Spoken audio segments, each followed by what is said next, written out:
السلام علیکم ناظرین، میں محمد اسلم حسین سیاست کی عالمی خبروں میں آپ سب کا استقبال کرتا ہوں۔ چین نے خفیہ جوہری اسٹریٹجی کی منظوری دینے پر امریکہ کے خلاف رد عمل کا اظہار کیا اور کہا ہے کہ امریکہ چین کو جوہری خطرہ قرار دے کر جوہری اسلحہ کے خاتمے کی ذمہ داری سے فرار کی کوشش کر رہا ہے۔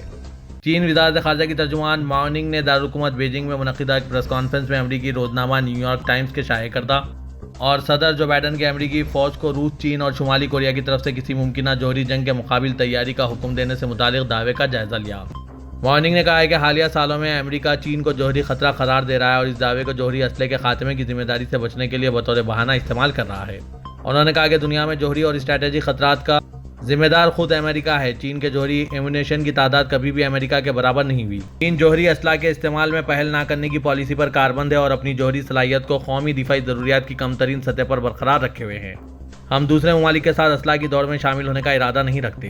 ماو نے کہا کہ امریکہ دنیا میں سب سے زیادہ اور جدید جوہری اسلحے کا مالک ہے۔ امریکہ جوہری اسلحے کا استعمال کرنے والا پہلا ملک ہے اور جوہری جارحیت کی پالیسی پر کاربند ہے۔ لہٰذا واشنگٹن انتظامیہ کو جوہری اسلحہ کی تعداد میں کمی اور صفائی کے لیے بھی جو خصوصی اور اولین کردار ادا کرنا ہے اور اس معاملے میں اپنی ذمہ داریوں کو پورا کرنا چاہیے۔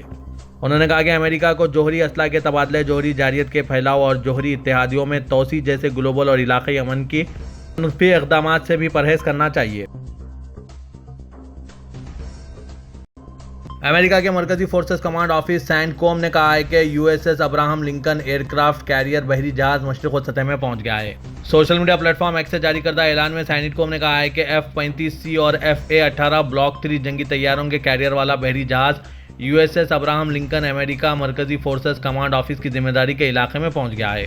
واضح ہے کہ 31 جولائی کو حماس سیاسی بیورو کے سربراہ اسماعیل ہنیہ اور حزب اللہ کے لیڈروں میں سے فواد شکرو کے قتل کے بعد امریکہ کے وزیر دفاع لائیڈ آسٹن نے ایران اور اس کے اتحادیوں کی طرف سے کسی ممکنہ حملے کے مقابل اسرائیل کے دفاع کو مضبوط بنانے کی خاطر U S S Abraham Lincoln aircraft carrier بحری جہاز اور یو ایس ایس جارجیا جوہری آبدوز کو علاقے میں بھیجنے کا حکم جاری کیا۔ U S S Theodore Roosevelt aircraft carrier بحری جہاز گروپ پہلے سے علاقے میں موجود ہے۔ امریکہ کے وزیر خارجہ اینتھونی بلنکن نے بھی کہا تھا کہ امریکہ کوئی بھی حملہ ہونے کی صورت میں اسرائیل کے دفاع کے لیے مشرق وسطی میں بحری جہازوں کی تعیناتی کے لیے مکمل طور پر تیار ہیں۔ ایران کے نائب وزیر خارجہ علی باقری نے کہا تھا کہ ہمارا ملک اسرائیل کی جارحیت پر قابو پانے کے لیے اپنے دفاع کے جائز حق کو استعمال کرے گا۔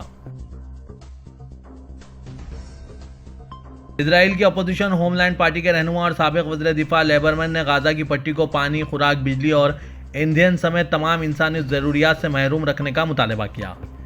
لیبرمن نے social media platform X پر اپنی پوسٹ میں کہا ہے کہ جو فیصلہ لینے کی ضرورت ہے وہ اسرائیل اور غزہ کی پٹی کی مکمل علیحدگی ہے۔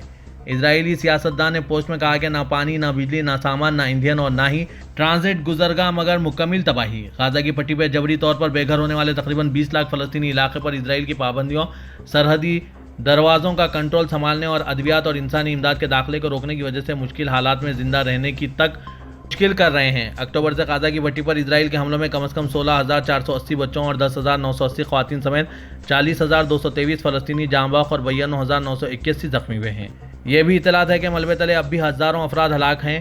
اسپتالوں اور تعلیمی اداروں کو نشانہ بنا کر شہری بنیادی ڈھانچے کو بھی تباہ کیا جا رہا ہے جہاں لوگوں نے پناہ لے رکھی ہے۔ اقوام متحدہ کی فلسطینی مہاجرین کے لیے امدادی ایجنسی UNRWA نے کہا ہے کہ غزہ کی پٹی میں کوئی ایسی جگہ نہیں رہی جسے محفوظ کہا جا سکے۔ غزہ میں UNRWA کی تجربہ کار اہلکار برائے اطلاعات لوئس واٹریچ نے social media platform X سے جاری کردہ اپنے پیغام میں کہا ہے کہ غزہ میں اب کوئی جگہ محفوظ نہیں ہے۔ یہاں کے انسان اس حالت میں ہیں جیسے وہ موت کے انتظار میں ہوں۔ انہوں نے کہا کہ اسرائیل کے انسانی قرار دیے ہوئے علاقے فرنٹ لائن بن چکے ہیں اور غزہ کے شہری اس فرنٹ لائن سے محض چند بلاک کی مسافت پر ہیں۔ واضح ہے کہ اسرائیل 17 اکتوبر سے جاری حملوں میں کم از کم 40,223 فلسطینیوں کو قتل کر چکا ہے۔ حملوں میں زخمی ہونے والے فلسطینی شہریوں کی تعداد 52,981 ہے۔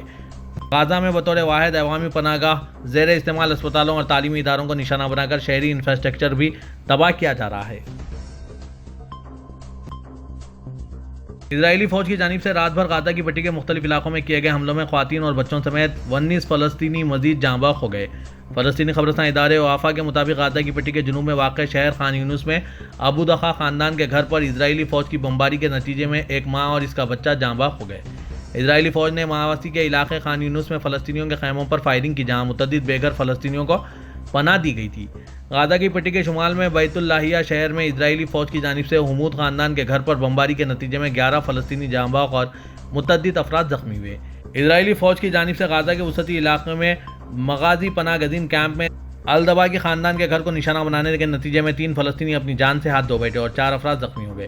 اسرائیلی فوج کی جانب سے غزہ کی پٹی کے شمال میں واقع جبالیہ کے علاقے تل زتر میں سلمان خاندان کے گھر پر بمباری کے نتیجے میں 3 افراد جاں بحق ہو گئے۔ اسرائیلی فوج کی جانب سے غزہ کے وسطی علاقوں میں واقع نصرت پناہ گزین کیمپ میں الجدیلی خاندان کے گھر پر بھی بمباری کی گئی اور متعدد فلسطینی زخمی ہو گئے۔ بیلجیم نے دارالحکومت برسلز اور فرانسیسی زبان بولنے والے علاقوں کے پرائمری اور مڈل اسکولوں میں طالب علموں کے لیے اسمارٹ فون کو ممنوع کر دیا ہے۔